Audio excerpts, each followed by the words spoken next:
La voici, la belle Marie, belle merveille d'Étrurie, qui fait confesser au soleil, quoique l'âge passé raconte, que du ciel, depuis qu'il y monte, ne vint jamais rien de pareil. Dans cette ode à la reine, sur sa bienvenue en France, le poète François Malherbe célèbre l'arrivée en l'an 1600 de la Florentine Marie de Médicis, seconde épouse du roi Henri IV. Mariée au premier Bourbon pour renflouer les caisses de l'État après les guerres de religion qui ont dévasté le royaume de France, celle que les mauvaises langues surnomment la grosse banquière demeure une reine honnie par l'histoire. Devenue régente en 1610, après l'assassinat d'Henri IV, durant la minorité de son fils Louis XIII, Marie de Médicis se laisse manipuler par ses ambitieux favoris italiens Concino Concini et la Galigaille, qui vont ternir pour des siècles sa réputation. Marie de Médicis est chassée du pouvoir en 1617 par son propre fils, qu'elle jugeait inapte à gouverner. C'est une reine en quête de légitimité et elle n'aura de cesse d'intriguer contre Louis XIII depuis son exil forcé au château de Blois. La reine-mère entreprend alors une guerre féroce contre Louis XIII, arpentant les champs de bataille dans la poudre et le sang, jusqu'à sa cuisante défaite au pont de Cé en 1620, qui consacre une brève réconciliation entre la mère et le fils. Marie de Médicis revient en grâce et au conseil royal par l'entremise de Richelieu. Mais celui qui fut sa créature et qu'elle avait hissé sur le siège de cardinal, puis sur celui très convoité de principal ministre, est devenu trop puissant à son goût. La journée des dupes, en 1630, voit l'éviction définitive de la reine-mère, assignée à résidence à Compiègne, avant de partir pour un ultime exil aux Pays-Bas espagnols. La reine déchue ne reverra jamais la France.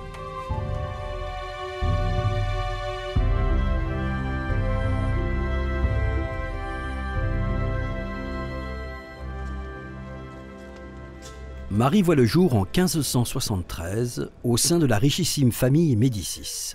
Banquiers des rois et des papes, les Médicis ont érigé, grâce à leur fortune, une véritable dynastie qui règne sur Florence depuis 1434. Elle est originaire de Florence, comme son nom évidemment le laisse penser. Elle est la fille d'un grand-duc de Toscane et sa mère se trouve être de la branche des Habsbourg. Sa mère, l'archiduchesse Jeanne d'Autriche, meurt en 1578, laissant l'éducation de ses enfants à son époux, François-Marie Ier de Médicis, le grand-duc de Toscane. Mais ce dernier profite de l'aubaine pour épouser sa sulfureuse maîtresse, Bianca Capello, et délaisse ses enfants.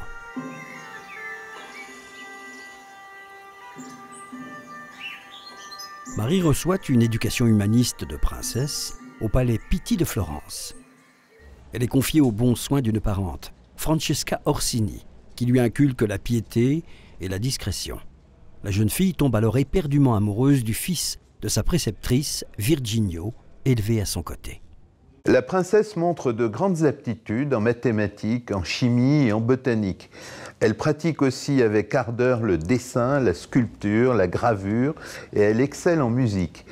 Mais la mésalliance de son père suscite une grande jalousie de la part de Marie de Médicis envers sa belle-mère. Elle la considère comme une vulgaire fille publique et dont elle doit supporter la présence humiliante à la cour de Toscane. À cette époque, on lui attache les services d'une jeune fille pétillante et particulièrement intelligente, Leonora Dori, de naissance incertaine et de 5 ans son aînée. L'histoire retiendra la femme trouble et manipulatrice qu'elle va devenir sous le nom de Galigaille. Mais pour l'heure, les deux jeunes filles nouent une profonde amitié et Marie prend conseil auprès de Leonora en toutes circonstances. En 1587, le grand-duc et son épouse meurent tous deux dans des circonstances particulièrement troublantes. Des rumeurs d'empoisonnement bruissent bientôt dans les couloirs du palais Pitti. Ferdinand, le frère cadet du grand-duc, renonce à la pourpre cardinalice pour assurer la succession. Marie est une jeune fille gracieuse, au teint éclatant et à l'abondante chevelure blonde. D'abord, les Médicis sont richissimes. La princesse de Toscane est un très beau parti et de prestigieux prétendants se bousculent bientôt devant celle qu'on surnomme la petite fiancée de l'Europe. On envisage une union avec le duc de Parme, Alexandre Farnèse, puis avec l'illustre duc de Bragance, héritier d'une ancienne famille régnante du Portugal. Mais ça ne plaît pas beaucoup, parce que le Portugal n'est qu'un petit royaume sous la coupe de l'Espagne. On envisage aussi un mariage avec l'archiduc Mathias, héritier de l'Empire, ce qui flatte beaucoup le nouveau grand-duc de Toscane, l'oncle de Marie. Et enfin, se dessine une union avec le puissant prince de Vaudémont. Les négociations prennent une tournure favorable quand, surprise, Marie de Médicis a l'audace de refuser la proposition de mariage. Influencée par une vague prédiction d'une religieuse de Sienne, nommée la Pacitea, qui lui avait révélé qu'elle serait reine, Marie s'obstine alors à refuser tout mariage autre que royal. Mais la princesse de Toscane va devoir attendre de nombreuses années avant que cette prédiction se réalise. À 27 ans, Marie de Médicis n'est toujours pas mariée.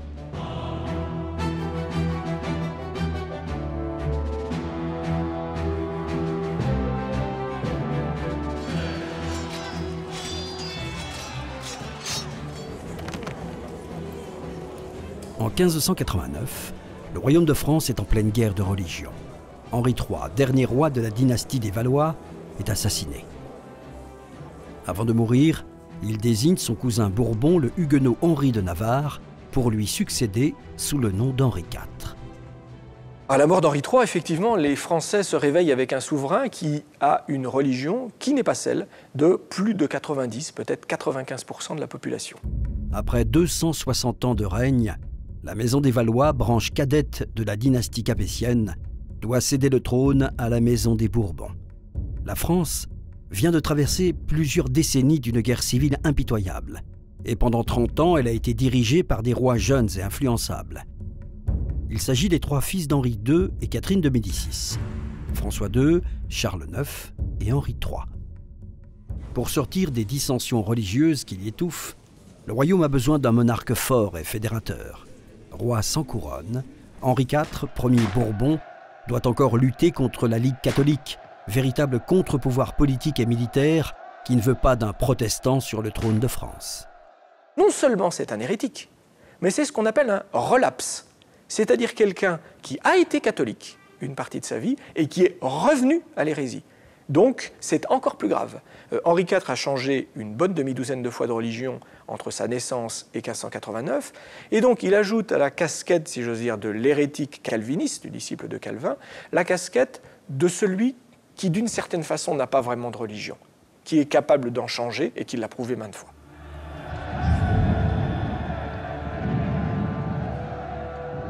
L'Espagne et Rome soutiennent la Ligue catholique dans sa guerre contre Henri IV.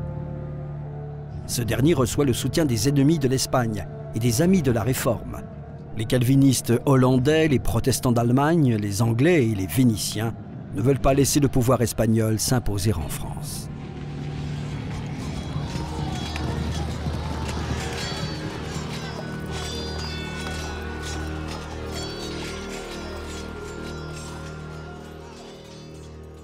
Le roi paie de sa personne dans les batailles, spécialement à Ivry, et c'est un grand événement militaire qui va entraîner le ralliement d'une partie de soldats, d'une partie de grands seigneurs qui voient désormais un peu le vent tourner en faveur de ce roi, pourtant protestant. Le pape Sixte Quint, qui a excommunié Henri en 1585, comprend que la sauvegarde du catholicisme romain n'est pas la seule raison qui pousse le roi Philippe II d'Espagne à se mêler des affaires de la France. Il envisage donc la conversion au catholicisme d'Henri comme la condition préalable à son couronnement. Enfin, malgré la propagande de la Ligue catholique, la majorité des Français supporte mal l'ingérence de la monarchie espagnole et préfère voir un Français, même hérétique, ceindre la couronne.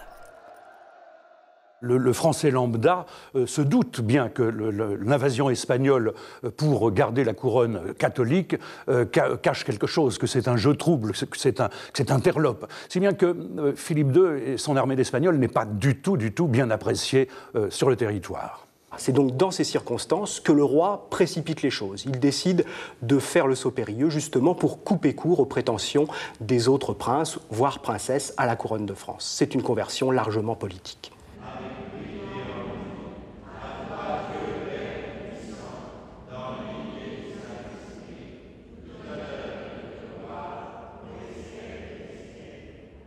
Le 25 juillet 1593, le roi abjure la religion réformée dans la basilique de Saint-Denis. Le soir même, le royaume est illuminé par les innombrables feux de joie allumés par une population en liesse.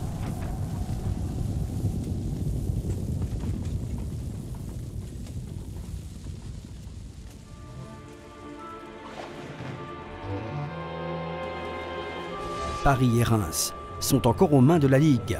Henri IV est donc sacré à Chartres le 27 février 1594. Un mois plus tard, le roi entre triomphalement dans la capitale.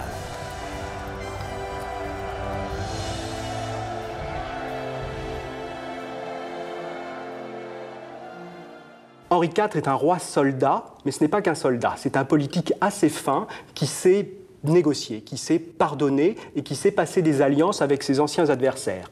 Et c'est ce qu'il fait en particulier avec les villes ligueuses qui se rallient, il pardonne, ou bien avec les grands seigneurs catholiques de la Ligue, à qui il va également pardonner, à qui il va même donner des pensions, des dons assez importants pour oublier le passé. Il mène une politique de clémence, qui surprend d'ailleurs, une politique de clémence qui va être jugée comme inspirée par Dieu. S'il s'emploie à maintenir la paix à l'intérieur du royaume, Henri IV entend punir l'Espagne en menant contre elle une guerre féroce dans les années 1595-1598. Ces victoires militaires redorent le prestige du roi et unissent son peuple derrière lui. Pendant que les négociations de paix avec l'Espagne suivent leur cours, Henri IV se tourne vers le problème intérieur le plus urgent, la revendication de liberté religieuse des protestants. Avec la signature de l'édit de Nantes, le 13 avril 1598, le roi met un terme à 36 ans de guerre de religion qui ont épuisé le royaume. Les Huguenots sont amnistiés des crimes commis durant la guerre civile. Cet édit de tolérance reconnaît le protestantisme et, au nom de la liberté de conscience, autorise l'exercice du culte réformé. Le mot de tolérance, qui pour nous est devenu un mot très positif aujourd'hui, en fait, tolérer, c'est accepter du bout des lèvres. Mais la majorité catholique et le roi catholique tolèrent l'existence d'églises protestantes sur le territoire. Et pour donner plus de garanties aux protestants contre des velléités de reconquête par la force de la part du catholicisme, les protestants disposent d'un certain nombre de places fortes qui sont à eux, qui sont payées par le trésor royal, mais dans lesquelles il y a des capitaines et des garnisons protestantes. C'est ce qu'on appelle les places de sûreté, en somme les places qui les garantissent. Henri IV établit la coexistence non violente de deux confessions dont une est légitime et pas l'autre.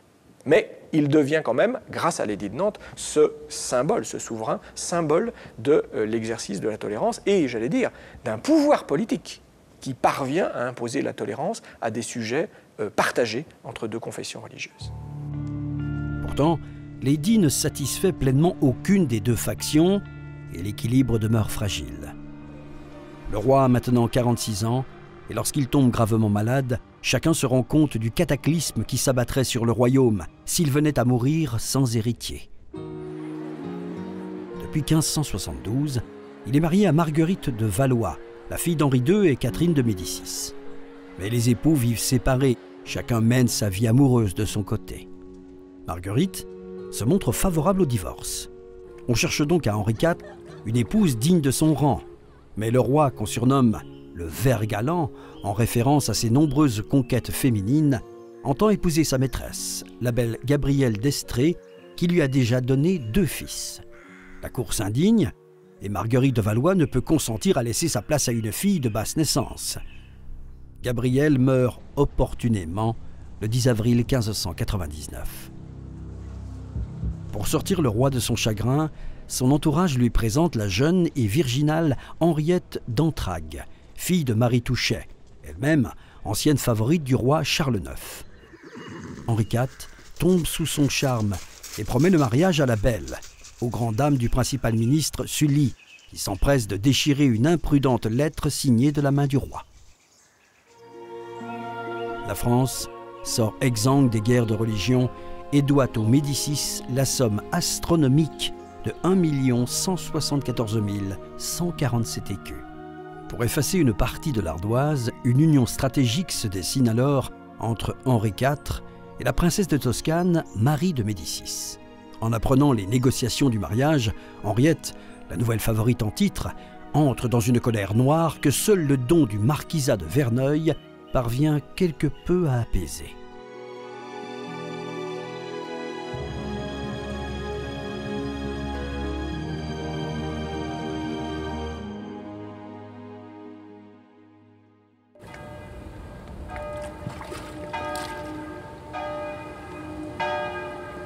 Henri IV ne connaît pas encore sa future épouse et il ne possède qu'un portrait qui représente Marie de Médicis à l'âge de 17 ans.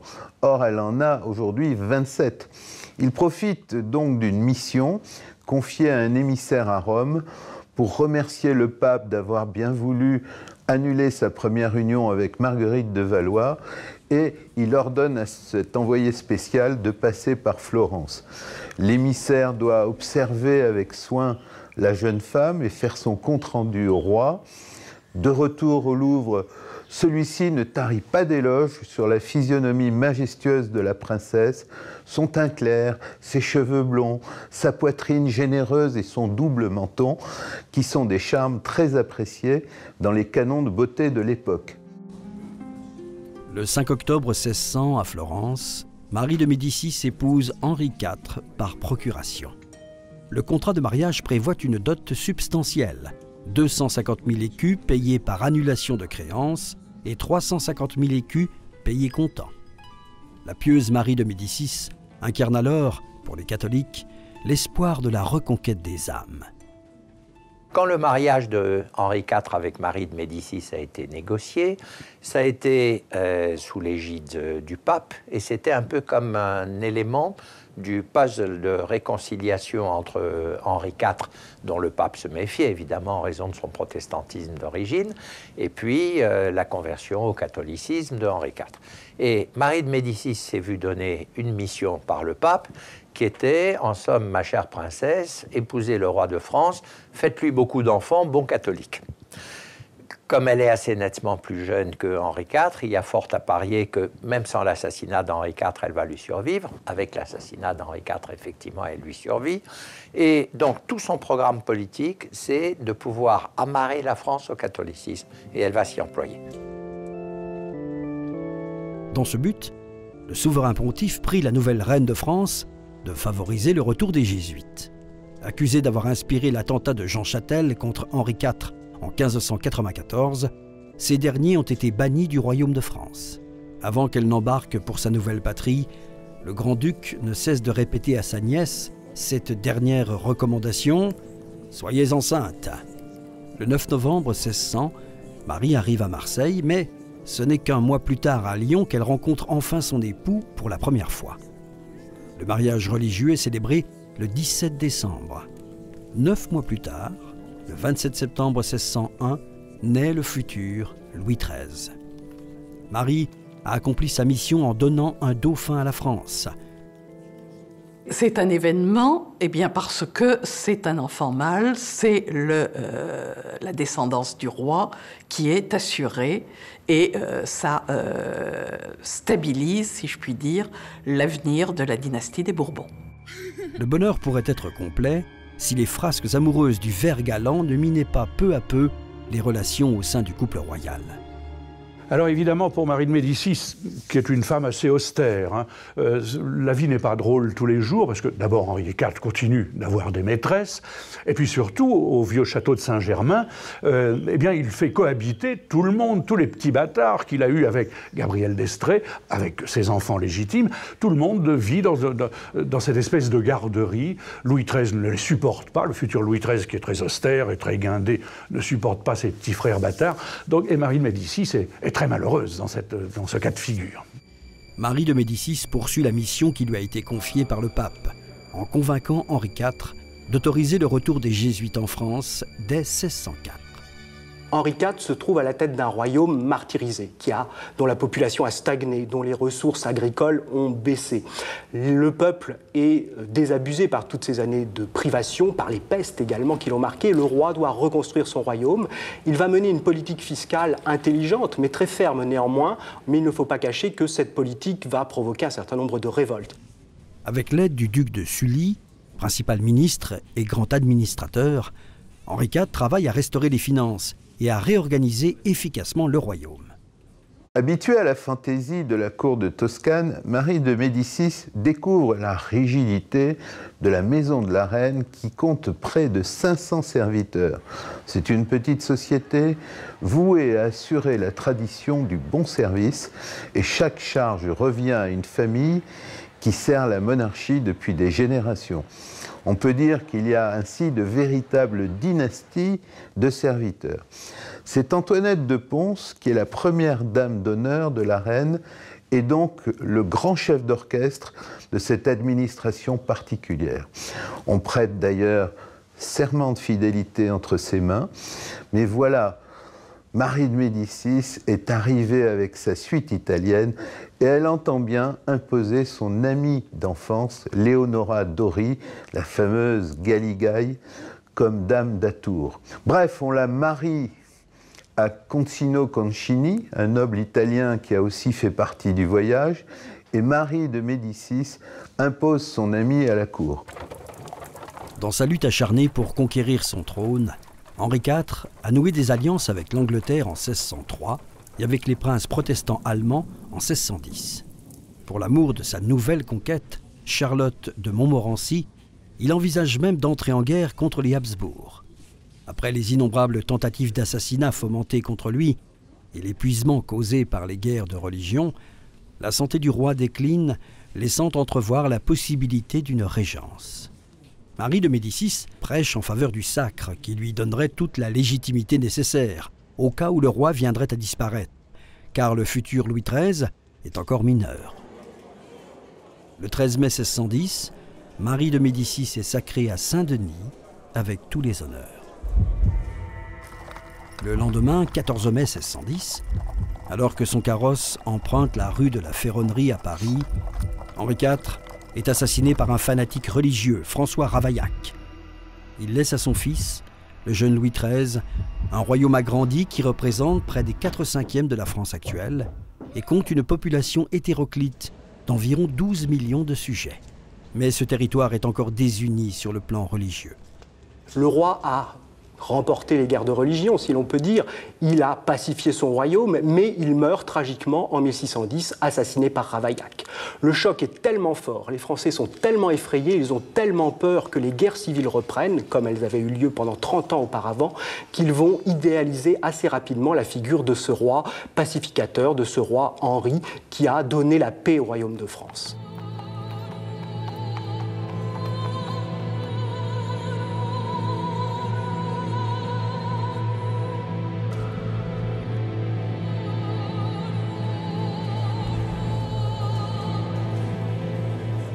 À la suite de cet assassinat, un conseil de régence avait été institué, mais le testament de Henri IV a été annulé et la régence a été prise totalement en main par sa veuve, Marie de Médicis. Alors, Marie de Médicis, naturellement, n'est pas la reine de France en exercice, puisque le souverain ne peut être qu'un homme en France, et ce souverain, c'est nécessairement le fils aîné de Henri IV, qui prend le titre de Louis XIII. Mais Louis XIII, au moment de la mort de son père, a seulement 9 ans, donc on le proclame roi, et puis c'est donc le conseil de régence qui va gouverner à sa place et ce conseil de régence se réduit à sa mère, Marie de Médicis. Marie de Médicis assume pleinement l'exercice du pouvoir dans une France où deux confessions religieuses ont bien du mal à cohabiter dans les mêmes provinces et les mêmes parlements. Cette situation fragile éveille donc les ambitions des nobles qui cherchent à entamer l'autorité monarchique. Elle commence assez mal, comme toute régence, par déjà une demande des grands de participation au pouvoir.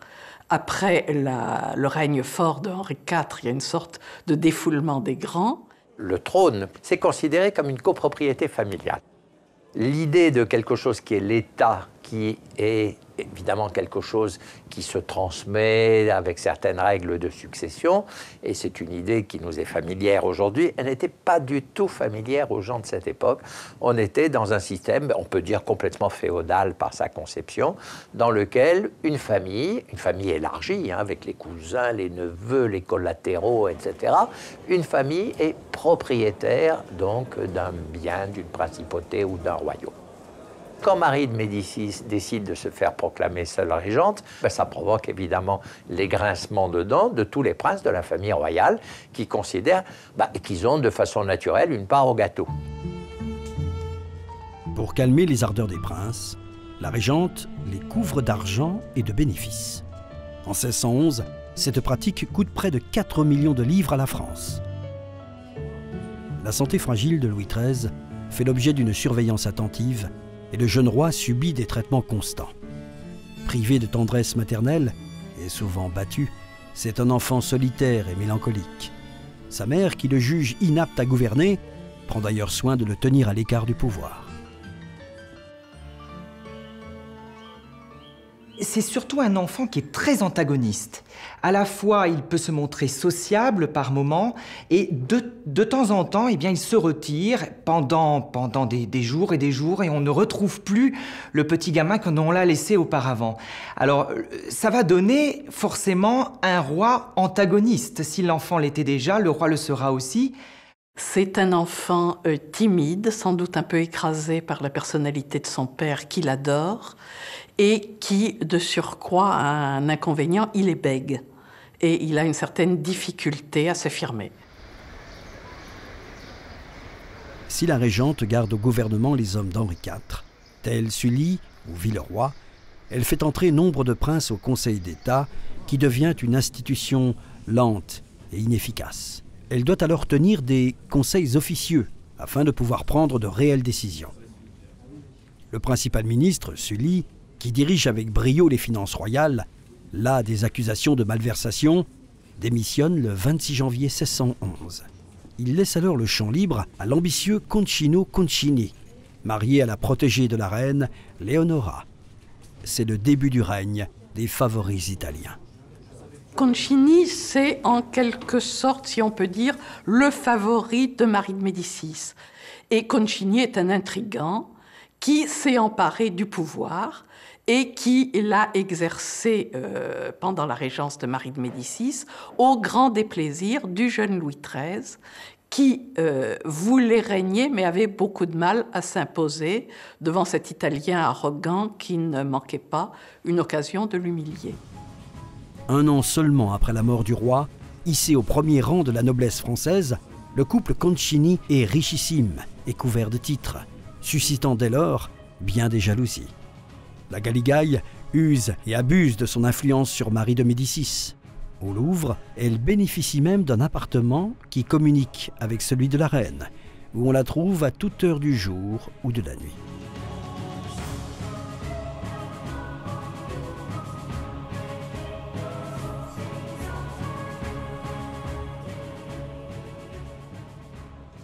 La reine au pouvoir interrompt aussitôt la politique offensive que menait Henri IV à sa mort pour revenir à l'alliance traditionnelle catholique avec l'Espagne. La régente fait le choix de se rapprocher des Habsbourg, l'autre puissance catholique européenne. tout son programme politique, c'est de pouvoir amarrer la France au catholicisme. Et elle va s'y employer. Voilà, alors c'est ça la toile de fond de ce qui se passe en 1615, c'est-à-dire la réalisation de ce qui est le grand rêve de Marie de Médicis, probablement bien avant qu'elle devienne régente, mais à partir du moment où elle est régente, elle a, en tout cas sur le papier, tous les pouvoirs. Et ce grand rêve, c'est ce qu'on appellera, à l'époque déjà, le double mariage espagnol.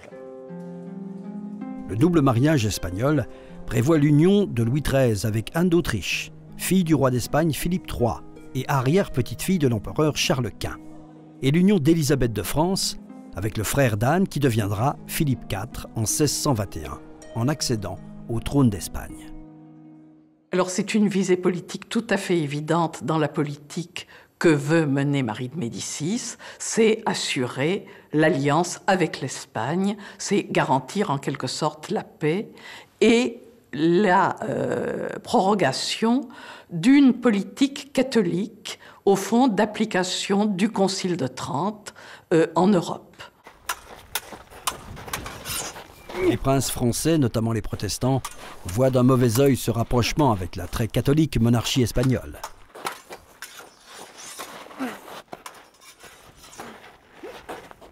Un certain nombre de chefs du parti protestant, dont plusieurs appartiennent à la grande noblesse, et certains sont également de la famille royale, car la famille royale s'est aussi divisée. Les princes qui portent le nom de Condé, qui sont protestants, et les princes de Condé, évidemment, se considèrent comme les chefs naturels du parti protestant. Et évidemment, à titre de prince et à titre de chef protestant, ils veulent, je dirais, presque une double part de gâteau. Évidemment, on n'est pas très content de voir cette alliance avec l'Espagne qui va de toute façon renforcer la monarchie. Ça, c'est clair. Et une monarchie trop puissante, évidemment, ça ne fait l'affaire ni des uns ni des autres. Et donc, Marie de Médicis va avoir beaucoup de difficultés à réaliser ce mariage. En janvier 1614, pour montrer son désaccord avec cette politique, Condé quitte la cour, suivi des ducs de Nevers, de Longueville, du Maine et de Bouillon. La régente doit faire face à une vague de contestation si forte qu'elle est obligée de convoquer les États généraux. La reine, qui n'est pas très assurée de son pouvoir, entend se faire conforter par les trois ordres du royaume qu'elle convoque donc en des États généraux qui devraient normalement assurer son pouvoir, notamment face à Condé, face aux grands qui lui réclament une participation à l'autorité souveraine.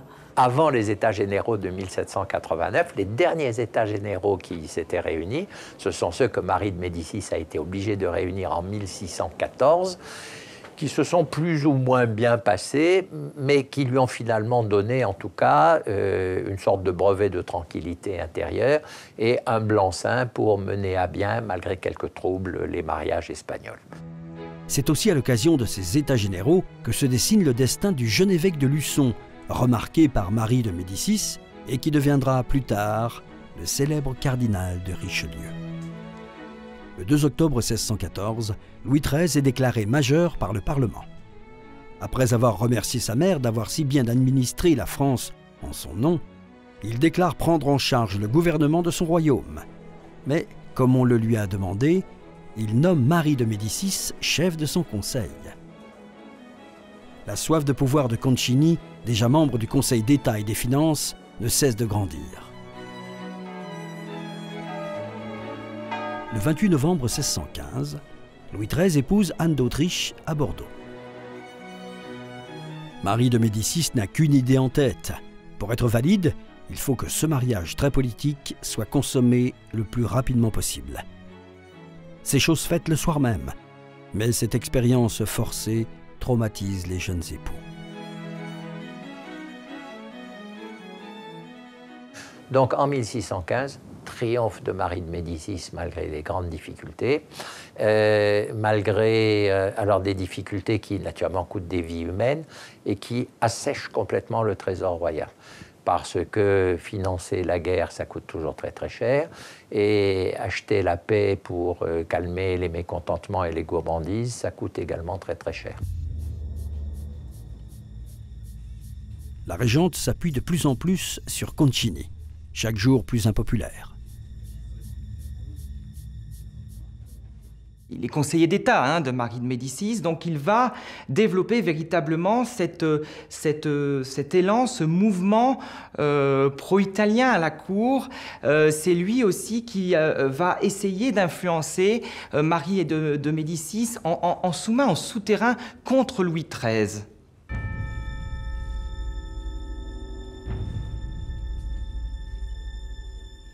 Le comportement arrogant et ostentatoire de Concini attise la colère contre la régence de Marie de Médicis. En 1616, une rébellion conduite par Condé éclate contre le couple d'Italiens. Condé et les princes affrontent les factions de Concini pour accéder au pouvoir et vont jusqu'à fomenter un projet d'assassinat de l'encombrant favori et d'éviction de la reine-mère. Cette dernière fait alors arrêter le prince le 1er septembre 1616. Mais l'impopularité du couple d'Italiens grandit au point que leur maison est ravagée par le peuple, tandis que les conjurés se mettent en ordre de bataille. Richelieu, nommé ministre des Affaires étrangères et de la guerre, prépare contre eux 3 armées. Mais Marie de Médicis ne voit pas le vent tourner.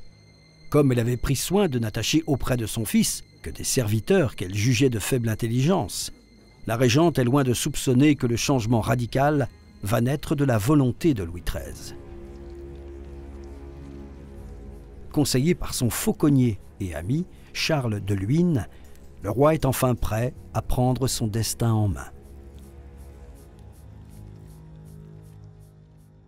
La réaction de Louis XIII, elle a été celle du timide qui veut s'imposer, qui finalement excédait à ordonner l'assassinat de Concini pour parvenir lui-même à prendre le pouvoir. Avec son assentiment, les partisans de Louis XIII fomentent un assassinat. Le 24 avril 1617, Concini, devenu maréchal, tombe dans une embuscade en arrivant au Louvre et il est poignardé à mort. Les juges du Parlement de Paris accusent son épouse, la Galigaille, de sorcellerie et la condamnent à être décapitée. Après ce coup de majesté, la reine-mère est contrainte à l'exil au château de Blois.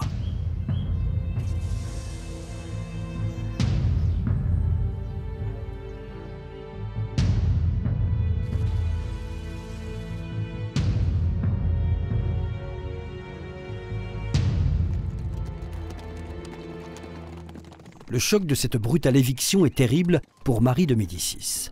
Assignée à résidence au château de Blois, ses moindres gestes sont épiés et rapportés à Luynes, le nouveau favori en titre qui conseille Louis XIII dans sa gouvernance. Pour brider le caractère intrigant de la reine déchue, les rares visites qu'on lui accorde sont contrôlées. Déjà privé de Barbin, son fidèle intendant, prisonnier à la Bastille, c'est au tour de Richelieu d'être renvoyé dans son évêché de Luçon. Marie ne cesse d'assurer le roi de sa complète soumission et le prie de la laisser revenir au conseil. Mais l'impérieux Louis XIII reste de marbre devant les supplications de cette mère qui lui a témoigné si peu d'affection jusqu'à présent. Louis XIII, libéré de la pesante tutelle de sa mère, goûte enfin au plaisir d'être un roi souverain.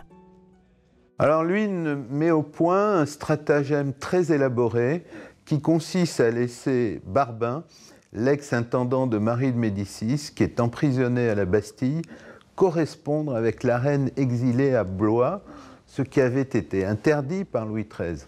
Luynes se débrouille pour faire recopier les lettres avant qu'elles ne parviennent à leur destinataire. Et en 1618, alors que l'opinion publique commence à pencher en faveur de Marie de Médicis, qui est comme prisonnière, alors que dans l'esprit des Français, son rôle était d'être auprès du roi, Luynes présente la copie de cette correspondance accompagnée de considérations alarmistes sur la sécurité du trône. Dans ce climat de suspicion, l'étau se resserre autour de Marie de Médicis, qui subit une surveillance de plus en plus étroite. Elle est menacée d'être expulsée du royaume si elle ne renonce pas à toute action politique. Mais l'opinion publique gronde contre Luynes.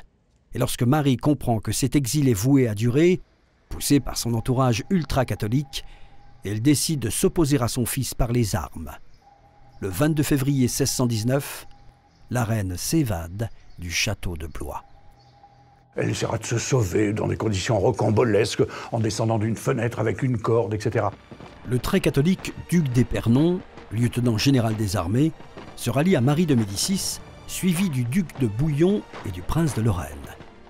C'est le début d'une première guerre entre la mère et le fils, qui s'achève le 30 avril 1619, avec la signature du traité d'Angoulême. Face à elle, la reine-mère ne retrouve pas cet enfant craintif, mais le digne fils d'Henri IV. Louis XIII, victorieux, pardonne. Mais comme il refuse à sa mère son rétablissement au Conseil royal, une deuxième guerre éclate en juillet 1620. Marie de Médicis est mise en déroute le 7 août lors de la bataille des Ponts de Cé. 3 jours plus tard, le traité d'Angers met fin à cette deuxième guerre entre la mère et le fils.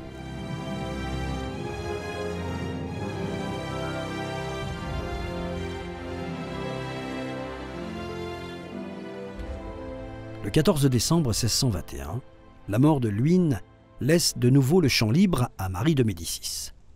L'année suivante, Richelieu devient cardinal et prêche pour un apaisement des relations entre la mère et le fils. Alors elle rentre à Paris, elle est d'accord, elle se dit « c'est promis, je ne me mêle plus de votre politique, c'est entendu ». Et puis elle va protéger les arts et lettres parce qu'elle est quand même très cultivée. Elle va créer véritablement, c'est elle qui découvre ce merveilleux peintre qu'elle va protéger, ce peintre qui est Rubens. Rubens doit tout à Marie de Médicis. Elle construit son palais parisien, qui est aujourd'hui le palais du Sénat, c'est-à-dire le palais du Luxembourg, dans lequel on connaît les toiles merveilleuses, les fresques de Rubens. Rubens réalise un cycle de 24 tableaux relatant la vie de la souveraine sur un mode allégorique et mythologique. Le peintre représente l'arrivée de la reine à Marseille ou encore la réconciliation entre la mère et le fils. Ces œuvres monumentales sont aujourd'hui exposées au musée du Louvre à Paris. Cet évêque de Richelieu, qui entre-temps est devenu cardinal, est entré à l'intérieur du gouvernement animé, dirigé par Louis XIII. Bon, c'est un homme d'église.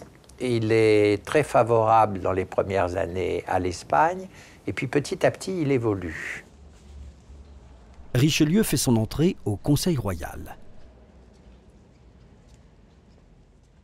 Richelieu est un homme moderne. Louis XIII est un roi qui a envie de laisser sa trace dans l'histoire. Forcément, ils ne peuvent que travailler ensemble. Le ministériat, c'est un couple sans plaisir. Louis XIII a compris que Richelieu avait une intelligence qui lui était nécessaire. Il l'a toléré auprès de lui, il l'a soutenu, il l'a maintenu au pouvoir. Mais on ne peut pas dire qu'il y ait eu une grande affinité entre les deux personnages. C'est une alliance politique qui témoigne d'ailleurs de l'intelligence et de la complémentarité des deux personnages. Louis XIII endosse alors la politique préconisée par son ministre et, alors qu'il combat les Huguenots à l'intérieur du royaume pour affirmer l'indépendance de la France à l'égard de l'Espagne, il s'éloigne progressivement des Habsbourg en subventionnant secrètement leur ennemi protestant durant la guerre de 30 ans, commencée en 1618. Alors c'est une politique assez étonnante parce que Louis XIII est certainement le roi le plus dévot, le plus catholique que la France ait eu. C'est le premier des dévots du royaume et il ne va malgré tout pas hésiter à s'allier avec des puissances protestantes pour simplement s'affirmer comme le premier roi d'Europe. Et sa seule chance en politique extérieure, c'est de s'allier avec les puissances protestantes, à commencer par la Suède, qui est la nouvelle étoile militaire montante en Europe, pour s'imposer face à ce couple formidable qui enserre le royaume de France, l'Empire et l'Espagne.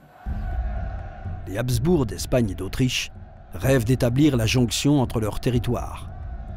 L'Espagne convoite l'Italie du Nord, région stratégique dans l'équilibre des pouvoirs, car elle sert de lien entre les Habsbourg d'Autriche et les Habsbourg d'Espagne. Cela signifierait alors l'encerclement de la France et consacrerait la suprématie Habsbourg sur le théâtre européen. Mais ce revirement politique irrite Marie de Médicis, qui a tant œuvré en faveur du rapprochement franco-espagnol. Marie de Médicis, qui a toujours été le point de référence du camp très catholique. Elle a la stature, elle a la volonté un peu de régenter, d'autant plus qu'en Europe, elle a une position tout à fait extraordinaire. Elle est la mère du roi de France. Elle est la mère de la reine d'Espagne. Une autre de ses filles a épousé le roi d'Angleterre, donc elle est la mère de la reine d'Angleterre. Une autre de ses filles a épousé le duc de Savoie, qui est prince de Piémont. Bon, c'est pas un roi, mais c'est presque un roi. La principauté de Savoie-Piémont est extrêmement importante en Europe. L'impopularité de Richelieu grandit à mesure que son pouvoir s'affirme à la tête de l'État. Marie de Médicis s'insurge contre l'évolution de la politique française. Elle n'est pas seule, il y a beaucoup de catholiques obscurs ou puissants qui l'aident, et en particulier tous les gens qui ne supportent pas le pouvoir de Richelieu. Évidemment, tout ce monde-là se ligue. Et on profite de l'état de santé très précaire de Louis XIII, qui est à plusieurs reprises au seuil de la mort, mais on profite des moments où il va très mal pour faire pression sur lui, on étant évidemment Marie de Médicis en particulier, faire pression sur lui pour qu'il chasse Richelieu et qu'il change de politique. Marie de Médicis, sûre de sa légitimité, va alors poser un étrange ultimatum à Louis XIII lors de la fameuse Journée des dupes. C'est le jour où Marie de Médicis, par qui Richelieu est arrivé au pouvoir, se rend compte que sa créature, Richelieu, mène auprès du roi une politique qui n'est plus la politique catholique d'alliance avec l'Espagne qu'elle souhaitait, mais que Richelieu pousse le roi à attaquer l'Empire. Elle va donc provoquer une entrevue avec son fils Louis XIII où elle va demander la tête de Richelieu. Louis XIII ne chasse pas Richelieu, et Louis XIII a même une phrase très extraordinaire à un des moments les plus dramatiques de ces événements, lorsqu'il dit « Entre mon État et ma mère, je choisis mon État ». C'est quelque chose de très nouveau, et ça paraît complètement scandaleux pour une grande partie de l'opinion publique de l'époque. Comment est-ce qu'on peut désavouer sa mère? Alors pourquoi la journée des dupes? C'est un bon mot du bel esprit qu'était l'ambassadeur Bautru à la cour, qui a dit qui sont les dupes? C'est les courtisans qui, dans un premier temps, croyant que Marie de Médicis avait gagné la partie, se sont précipités en foule autour d'elle. Et puis, quand ils ont vu que le roi l'a lâché pour Richelieu, se sont immédiatement détournés. Marie de Médicis, qui ne peut pardonner à Richelieu, lui adresse ces mots assassins. « Vous êtes le plus ingrat des hommes. J'ai fait votre grandeur. Vous étiez de ma maison. J'ai demandé au roi de vous faire cardinal, de vous faire entrer dans son conseil. Je vous ai donné des places, des charges, de l'or. Vous manquez aujourd'hui au devoir de fidélité. » La reine-mère, qui refuse de se plier à la volonté royale, est alors éloignée des affaires et exilée à Compiègne dès février 1631.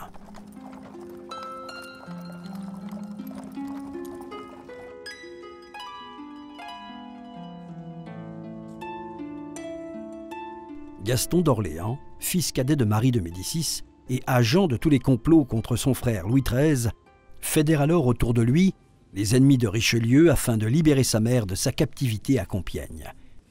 Une ligue des gendres se met en place. Elle essaye de récupérer tous ces gendres qui ont épousé telle ou telle de ses filles, soit en Espagne, soit ailleurs, pour monter une manière de ligue contre Louis XIII. Et Marie de Médicis va finir par s'enfuir du château de Compiègne et se réfugier dans les Pays-Bas espagnols. Elle ne trahit pas la France. Elle est chez sa fille, la reine d'Espagne, qui l'accueille très volontiers. Plus tard, elle passera en Angleterre chez sa fille, la reine d'Angleterre. Mais à partir de cet exil volontaire, exil de la France, elle mène une campagne forcenée contre Richelieu, c'est-à-dire aussi contre Louis XIII, en finançant des complots, en finançant des campagnes de presse, etc. Et elle ne reviendra jamais en France. Quand elle passe la frontière en juillet 1631, Marie de Médicis disparaît de la scène politique française sans se douter qu'elle ne reviendra jamais dans ce royaume qui fut le sien.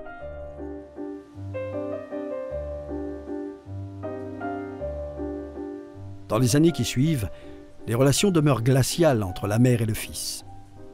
Marie apprend même la naissance de son petit-fils, le futur Louis XIV, en 1638 par voie publique. Outragée, elle ne prend pas la peine d'envoyer un émissaire pour féliciter Louis XIII.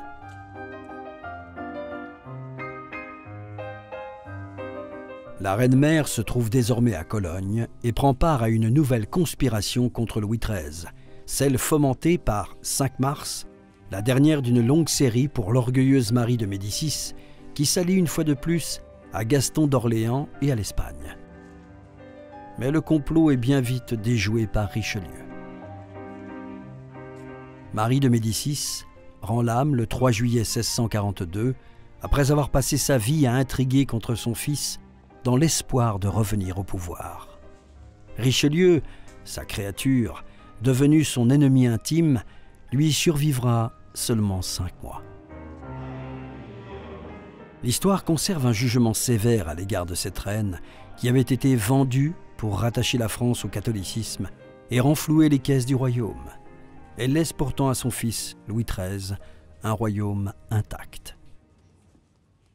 La France que Louis XIII et Richelieu légueront à Louis XIV via la régence d'Anne d'Autriche assistée de Mazarin, cette France-là, elle est devenue la première puissance européenne.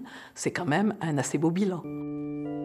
Les cœurs d'Henri IV et Marie de Médicis sont transportés au Prytanée militaire de la Flèche, fondé par le roi en 1604, et disposés de part et d'autre de l'hôtel. Et oui, mais en 1793, quand les révolutionnaires ont tenu les réunions politiques dans cette chapelle du Prytanée de la Flèche, eh bien le général Fabrefond, qui présidait la réunion, dit « Mais on ne va pas délibérer devant les vestiges de la monarchie, brûlez-moi ces cœurs !» Et on a placé ces cœurs sur une manière de barbecue, et c'est la première fois dans l'histoire qu'ils ont brûlé ensemble.